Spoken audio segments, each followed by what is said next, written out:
เสียสิ่งที่เศร้าหมองใจส่วนสิ้นไปเสียสิ่งที่เศร้าหมองใจความสีวิไลจงได้มาแทน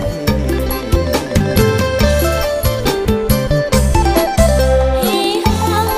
ยิ้มเพื่อนเอ๋ยอย่าโศกไปเลยครั้งเดียว1 ปี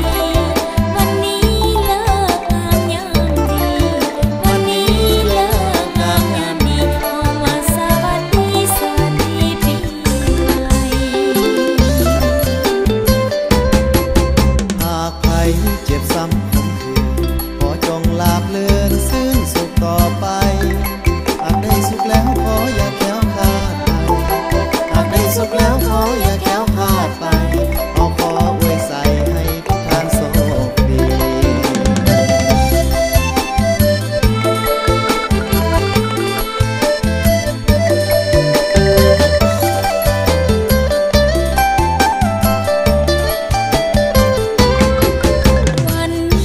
วันนี้ปีใหม่เฮามาอวยใส่ให้สุขสำราญมาสร้างแดนนี้ให้เป็นแดนสวรรค์